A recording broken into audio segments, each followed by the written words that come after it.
Mwiriwe neza, amakuru yanyu,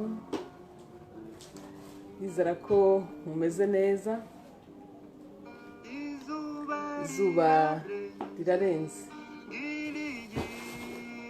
Nk'abashumba inka z'iwacu ziratashye, abiriwe iyo bari nyakura, abimuhira barihanagura, icyuya mu gahanga dore umunsi uragiye, icyuya mu gahanga umunsi urashize.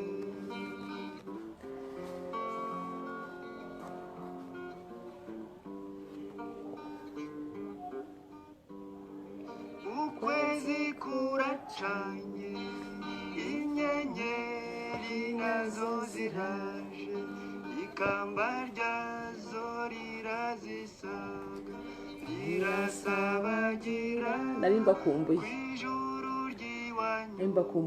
none ndizera ko ikirere kidukundira kugira ngo tuganire kandi tuganire neza. Mwaje umunsi wagenze ute?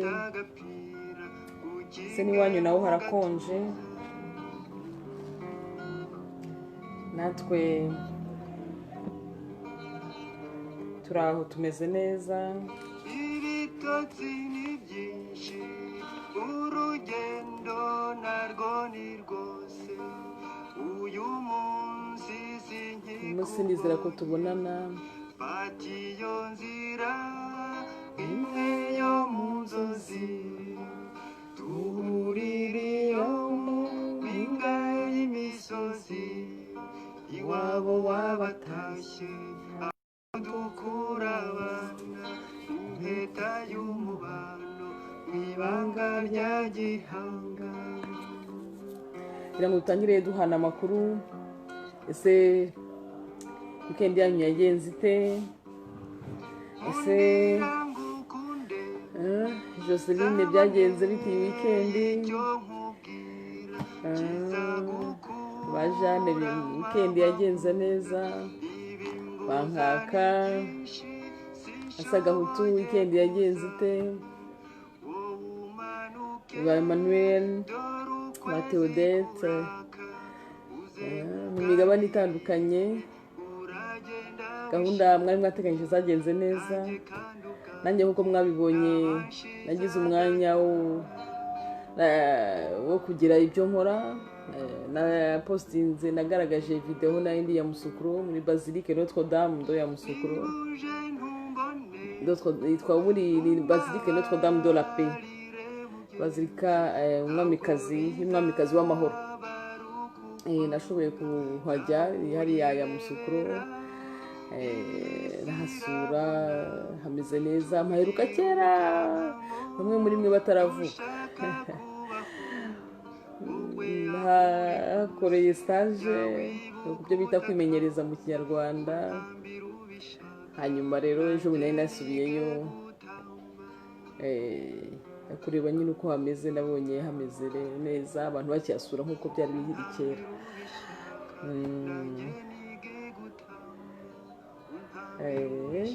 Ndizera ko namwe weekend yanyu yagenze neza.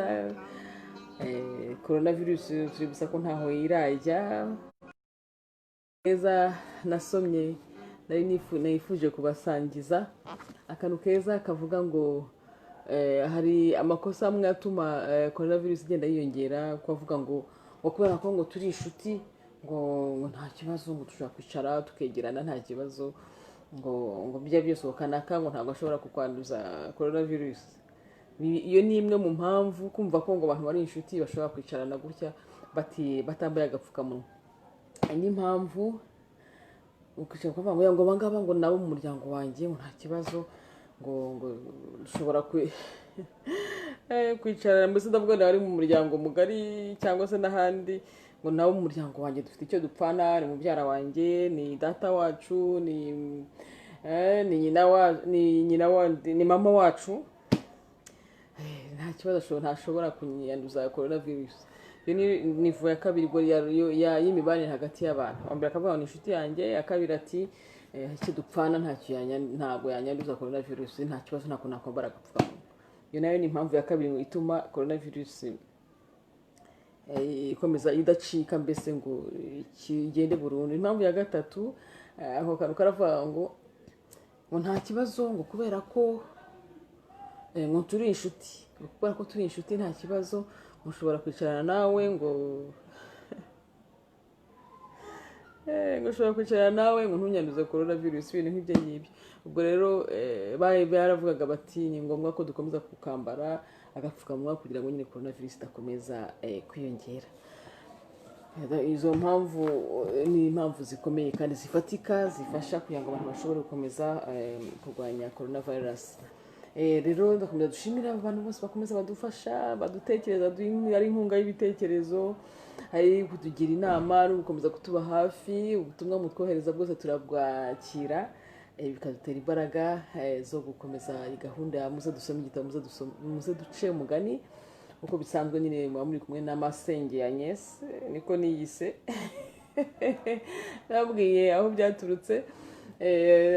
Nabo mu muryango bakundaga kunyita Tante Agnes abana, nuko ndavuga nta mpamvu yo gufata izina ry'inyamahanga y'Igifaransa, abandi bakaza kunyita shangazi, abandi anti, ibintu nk'ibi. Ndavuga ayo mazina afite uko yitwa mu Kinyarwanda, ni yaba ari nyirasenge w'umuntu, ni nyirasenge w'umuntu, ariko tante wanjye Masenge mu Kinyarwanda ni nyirasenge, ariko nyine kuko mba ndi uw'umuntu ni Masenge, niyita rero Masenge Agnes. Bashimye gukomeza kubana natwe, bibutsa ko nanafunguye nyine channel YouTube nkuko mwabingiriyeho inama. Ubwo mwanakora subscribe rega naho mukajya munakurikirana iyi gahunda yacu yo gusoma igitabo no guca imigani n'ibisakuzo.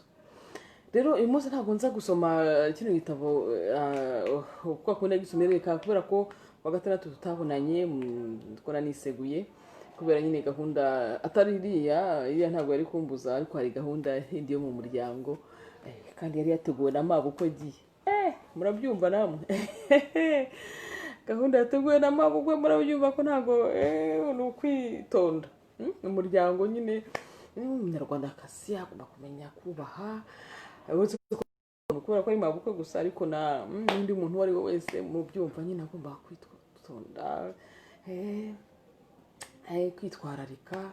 Nuko ndisegura kuri gahunda nyine mabukwe yari yateguye, sinashobora kuza ngo dusome igitabo cyangwa se tunace umugani cyangwa se tunasakuze, ariko nishimiye ko hari abanyandikiye inbox bambwira bati nta kibazo. Ubwo nanze kwirirwa mbivuga kuriya ku buryo mbishyira ariko niyo mpamvu yo mu muryango yatumye kwa gatandatu ntaza ngo dutaramane, kuko urumva no ku rundi ruhande ishusho y'u Rwanda murumva igomba no kugira buriya kantu gato gashobora kwanduza ishusho. Rego ntabwo wowe nk'umuntu, ariko aho uri mu Rwanda rwaho ugomba kugaragaza uburere bw'umunyarwanda uko buba bumeze, kubaha burya ni bimwe mu bituranga, gukundana biri mu bituranga,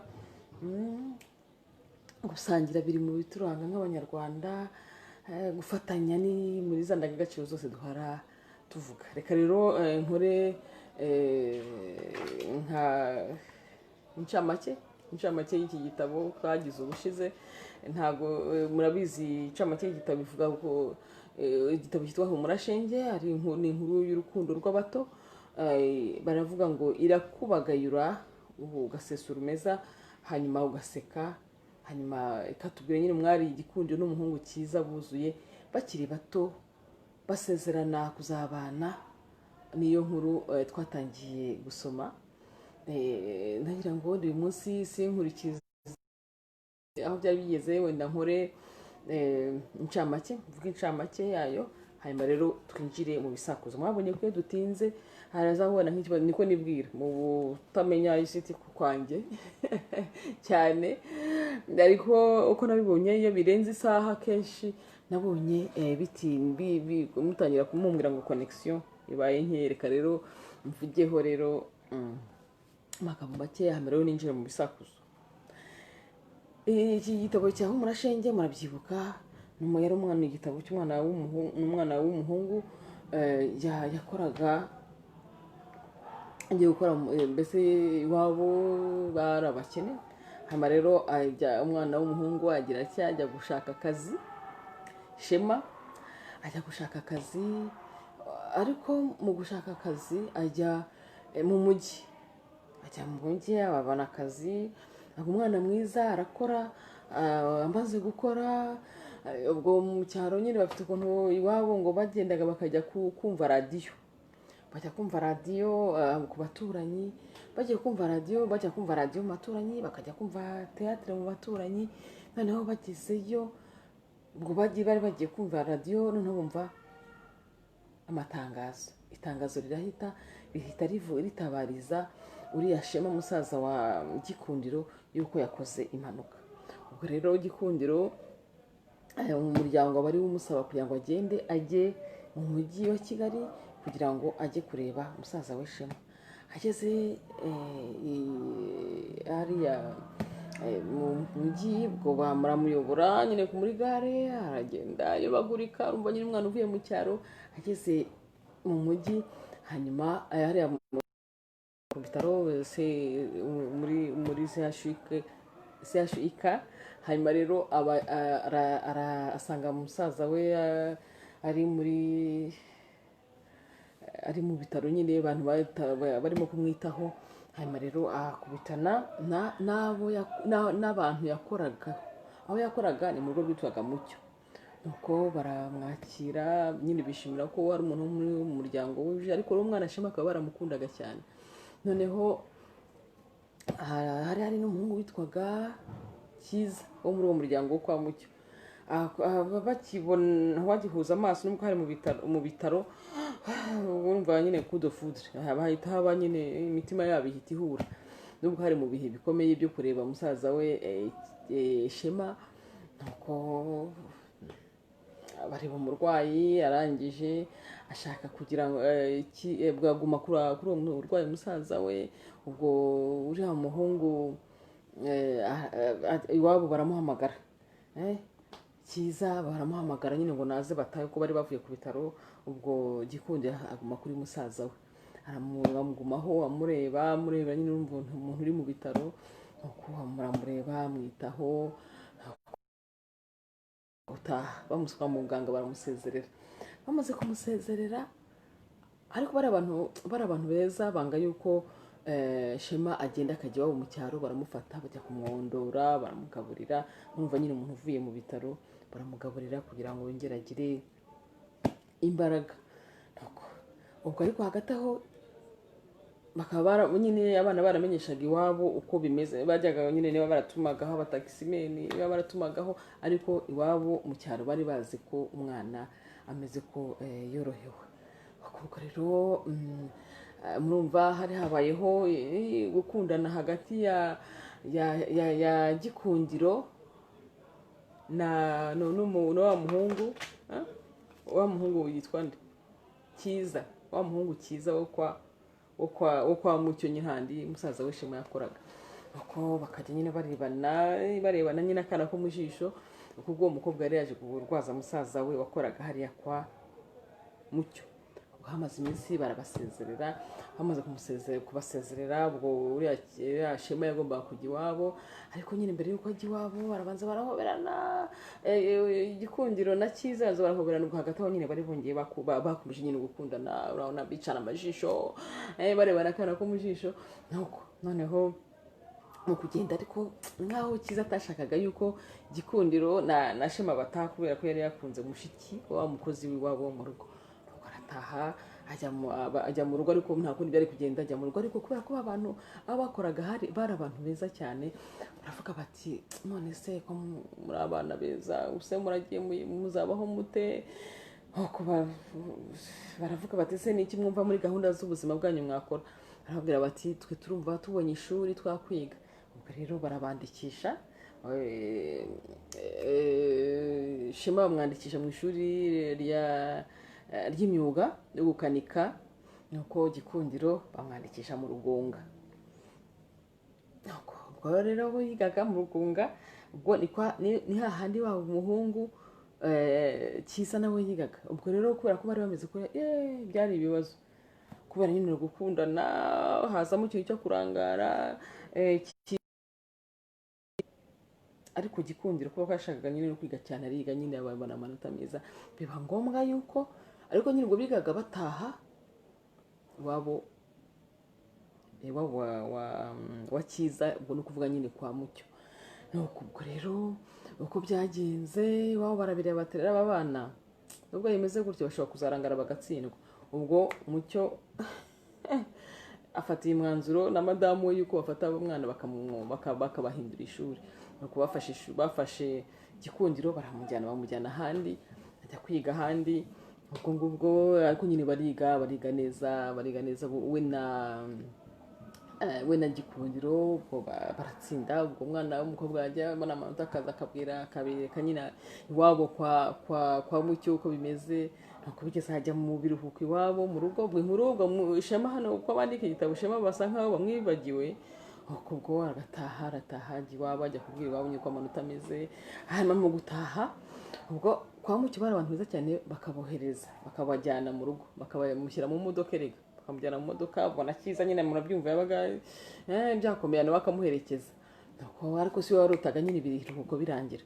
Nuko ubwo aragaruka, ubwo aratangwa nyine ku byari bimeze gutyo. Nyuma aza gutsinda aza kubona ishuri ngo iwabo nyine bumva bari abana b'abakire, murabyumva by'abana b'abakire, murabyumva baramufashe nyine ubwo bamushakira ishuri ngo anajye kwiga mu Burayi. Ibyo kuvuga ngo arakundana na Gikundiro ibyo ntabwo byabarebaga. Baramufata baramujyana bamwandikisha kujya kwiga i Burayi. Mu gihe cyo kujya kwiga i Burayi ubwo bari barangije amashuri, umuhungu nk'uko mwabyumvise bamageza mu mazina mudukurikira n'abandi, umuhungu mu gihe cyo kugenda yahishe ibyangombwa, yahishe pasiporo, yahishe muri pasiporo haba harimo visa, ibyangombwa n'amatike byose umuhungu aragira atya arabihisha. Ubwo indege ngo iguruka bayumva, banayiguruka ngo banayireba, baravuga ngo barayireba bagiguruka. Ubwo ngerageje gutekereza hariho havuze ko hano bari batuye nka Kimironko, kuko Kimironko murebye abazi Kimironko ku isoko, buriya ntagana ku isoko akenshi, cyangwa no kuri Kiliziya Regina Pacis, buri iyo uhagaze indege iguruka uyireba. Nuko indege ngo iguruka bayireba barumirwa, ariko nyine bafite agahinda kenshi. Naho ubwo uriya muhungu Cyiza ntabwo yashakaga gusiga uriya mukobwa we Gikundiro, yabikoze abishaka, ibyangombwa arabihisha. Nuko indege iguruka bayireba nyine ubwo iramusiga. Kubera iki? Gikundiro yagombaga kuza akaza kumusezera, ariko nyine haba impamvu ituma atahagerera ku gihe. Nuko agira atya indege iramusiga imusiga babireba. Nuko uwo mwana ariko noneho uriya Cyiza aza kubwira kubibwira mubyara we wabaga mu rugo ati rega buriya ibyangombwa nabihishe. Bakubitwa n'inkuba bati se buriya ibyangombwa wabihishe kubera iki? Ati njye ntabwo nari kugenda ntabonye Gikundiro, iby'abana mana yanjye. Abana murumva ukuntu hari igihe mujya murushya ababyeyi, reba yaguze tike, baguze iki, indege biramusize. Nuko ubwo nyine ubwo mubyara waramucyahati rwose, nubwo mukunda ntabwo agombaga kureka tike ngo ureke kugenda, kureka indege ugahisha ibyangombwa byose ngo kubera gushaka ko ubona Gikundiro. Nuko ubwo rero nyuma yaho uko byaje kugenda nyuma Gikundiro yaraje nyine barabonana baraganira amasezerano, ati rwose nubwo nzajya kwiga rwose nzagutegereza. Nuko naho ngaho rero twari tugeze muri iki gitabo. Ubwo rero uyu munsi nari navuze ngo reka nze kusa nk'ugisubiramo gatoya, gisubiremo nako ntabwo ari gatoya mu buryo burambuye, kugira ngo mbabwire aho twari tugeze. Hanyuma rero gutabura tuzasomaho inkuru yari igeze. Nuko hari habaye iriya weekend yatumye tudakomeza gusoma, impamvu nazibabwiye. Reka rero mfate agapoze gatoya, ubwo ibindi bikurikira tuzabireba, ukuntu Cyiza yagiye kwiga, ukuntu byagenze. Reka rero mfate agapoze gatoya, hanyuma rero nze tujye mu bisakuzo. Uyu munsi nazanye ibisakuzo, uza kuba uwa mbere turamwubaha. cyono ngwino ndebe. Iriwe neza Honorable Senator, mwakoze kuza kubana natwe. Itanabirana umutima ukaba usigisi kucyuvugishije sanga igishushushungwe ngahita mvugishwa. Ubwo narimo gukora incamake, ubwo rero ngiye kwinjira mu bisakuzo. Sako lisite mba narayikoze n'amanota. Sako nakoze buri wese kuza gufatanya natwe. Ibisakuzo cya mbere, birafora ntibirase. Sako birafora ntibirase.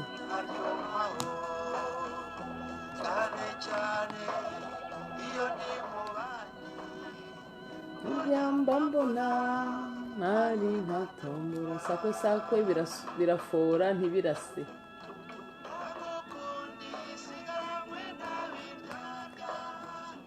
Izina sheri bishirana n'agaharo.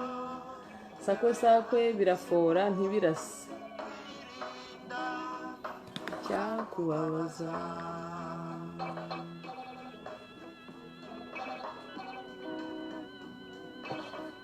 Sako birafora ntibirase. Umunsi ko nta bisubizo ndimo kubona. Sako birafora ntibirase. Sinzi uko byabagendekeye.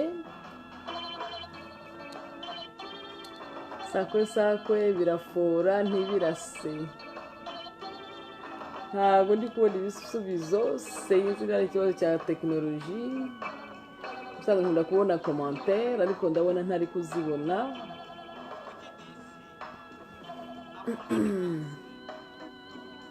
Ari wowe manekereza.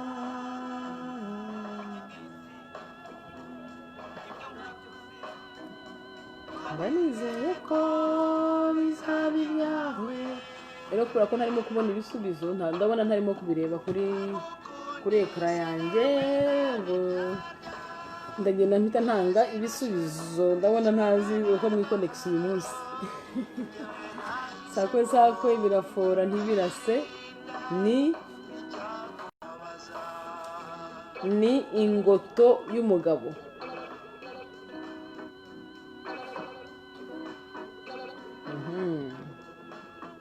Ni ingoto y'umugabo. Sako sinzi niba wagitanze ariko nta bisubizo birimo kubona. Bateze ibisage bose. Sako bateze ibisage bose. Ni iki? Sako bateze ibisage bose. Ni iki? Cyono ngwino. Sako bateze ibisage bose.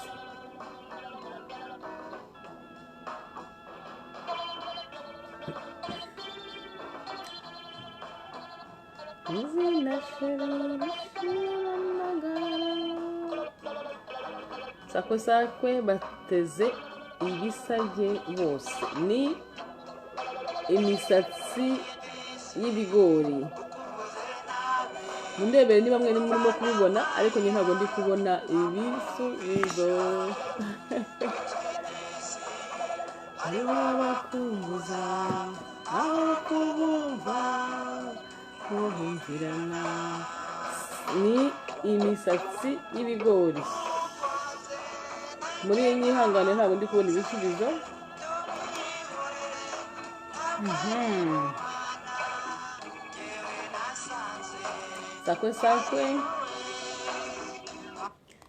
Sako bicinyira bya bikangaga bikanda byacuzwe n'abantu. Sako bicinyira bya bikangaga bikonda byacuzwe n'abantu. sakwe sakwe bicinyira bya bikangaga bikonda byakozwe n'abantu ni biki ni ibiki ni ibiki bicinyira bya bikangaga bikonda byakozwe n'abantu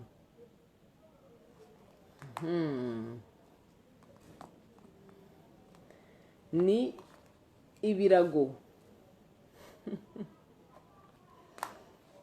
ndebe ko nakwikonekita ku yindi appareil ndebe ko ndabona commentaire ishinyira bya bikangaga byakozwe n'abantu ni ibirago nawe ndabona ku yindi appareil ndimo kubonaho comments ishinyira bya bikangaga byakozwe n'abantu ni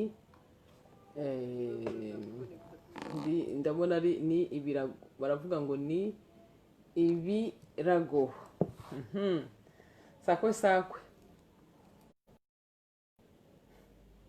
bwiza bwapfuye ubusa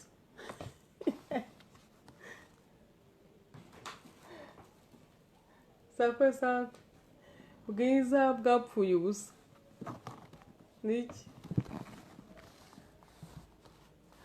sakwe sakwe bwiza bupfuye ubusa niki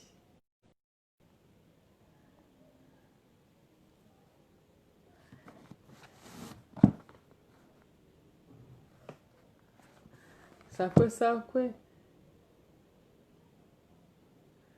bwiza bwapfuye ubusa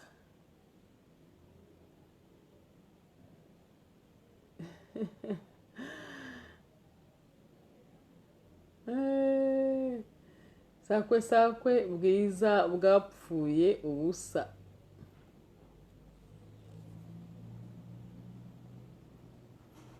nimumbwire sakwe sakwe bwiza bwapfuye ubusa niki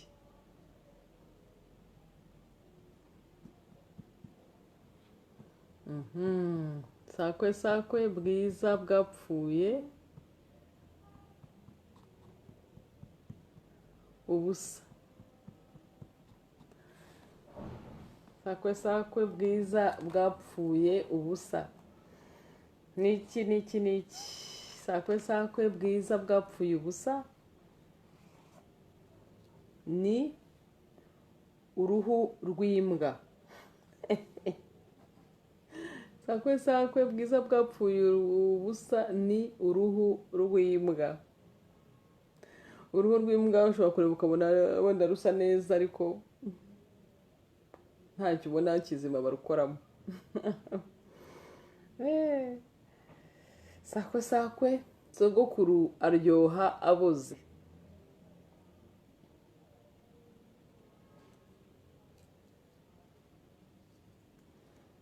sakwe sakwe sogokuru aryoha aboze ndimo kubabona bakaririma baje ba Joseline ba Felix ba Chantal Miro mwe mwese turi kumwe ndabashimiye sogokuru aryoha aboze sakwe sakwe sogokuru aryoha aboze niki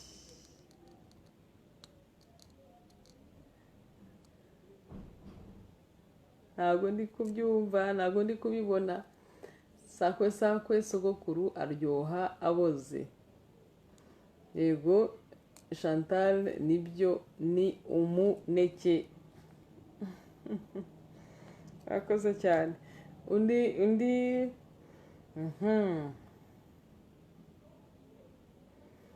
sakwe sakwe napfa nakira simbizi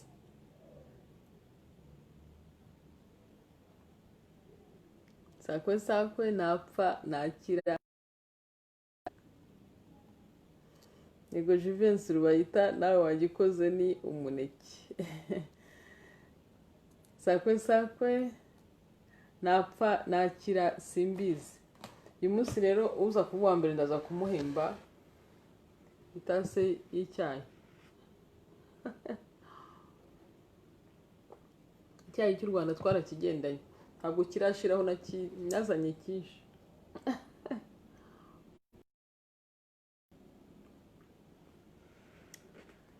sakwe sakwe napfa nakira simbizi.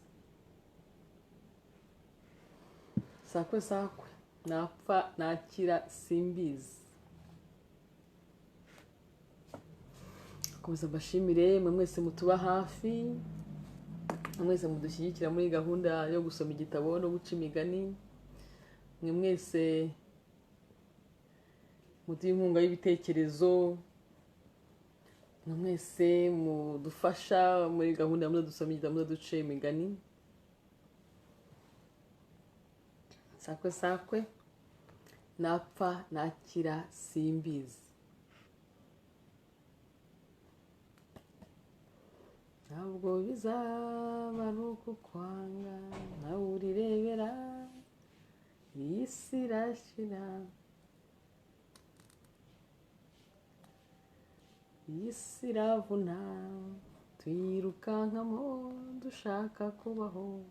Turashimira butike Bijaneze Kigali idufasha muri iyi gahunda yo gusoma ibitabo no guca imigani.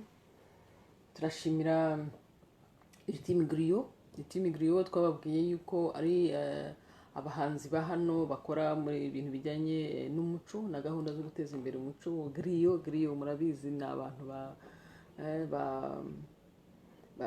bo muri ibi bice nyine muri Afurika y'Iburengerazuba. Griot peut-être ni ijambo ry'igifaransa rifasha rivuga ibintu abantu baba bakora mu bintu by'umuco. Akenshi bakavuga inkuru, bagaca imigani, icyo bita les conteurs. Bose ni abantu bafasha muri gahunda yo guteza imbere umuco. Ubwo rero twarahuye dusanga duhuje igikorwa, dufitanye rero gahunda yo gufatanya muri iki gikorwa, noneho tukabigira ku rwego rugari rwa Afurika. Ubwo nabo turabashimira ku bufatanye nyine biyemeje ko tuzakorana. Nous remercions beaucoup les Ultime Griot pour leur collaboration, parce que nous allons travailler ensemble dans le cadre de la promotion de la culture africaine. Il y a les échanges socioculturels, la promotion de nos valeurs socioculturelles, sur le côté éducatif, sur le côté relationnel, sur le côté promotion de nos valeurs socioculturelles. Et vive l'Afrique, voilà, vive l'Afrique. Kakomeze mu rurimi rwacu. Hari ibyo Jivency yashubije, aravuga ngo ni akanyoni karitse ku nzira. Nibyo, sakwe sakwe apfa nakira simbizi, ni akanyoni karitse ku nzira. Sakwe sakwe ariya mabuye ya rubarabara.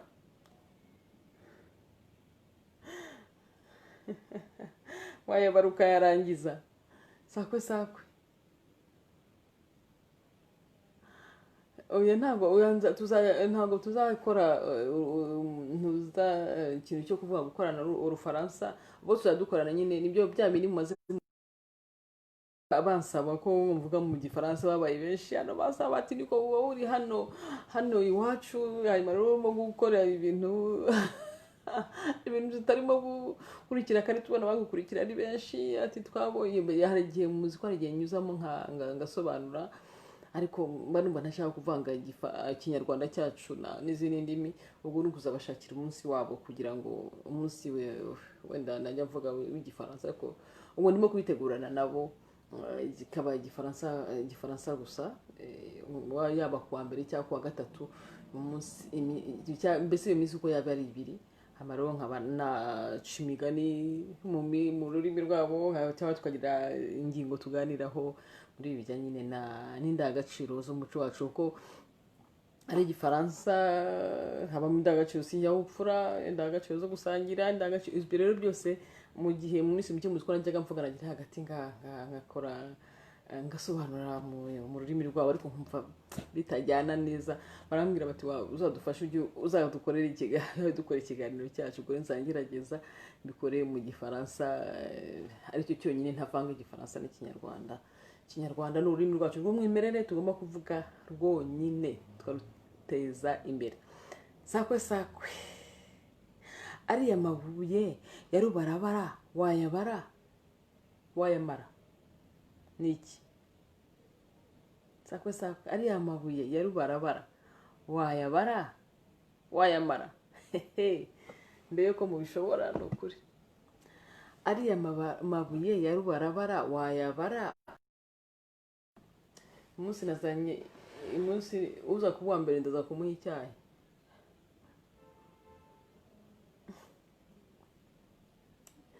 sakwe sakwe ariya mabuye ya rubarabara wayabara wayamara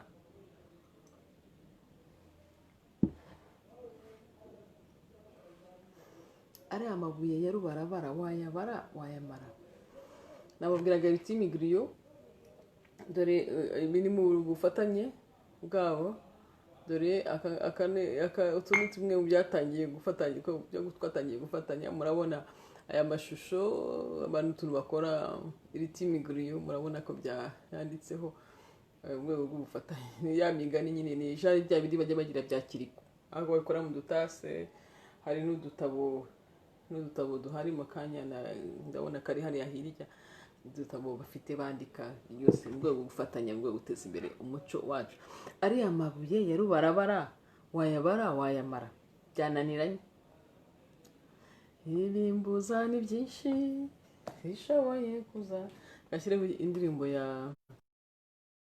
ya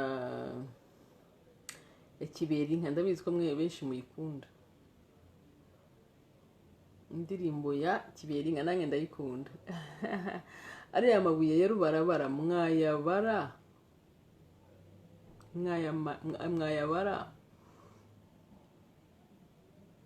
mwayamara Jean Pierre ati ni inyenyeri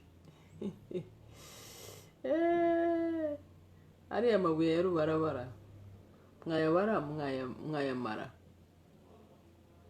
nibyo ni inyenyeri murebe mu kirere aho muri niba ari nijoro iwanyu ube mpuza agapozi nibyo ni inyenyeri imitima myinshi kuri Jean Pierre ariko na Jivency nawe imitima myinshi no kumushimira la Joseline Mageza nanone Jivency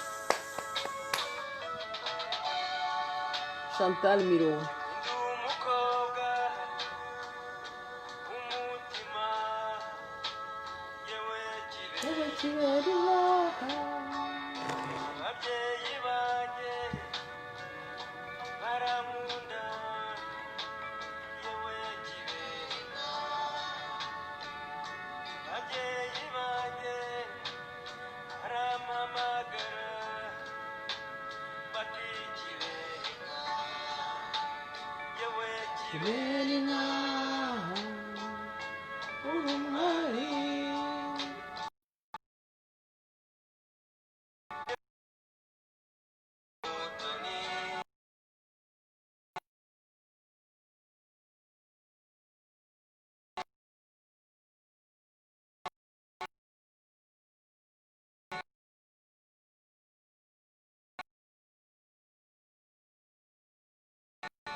ibisakuzo bitandatu ibisakuzo bitandatu reba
warigeze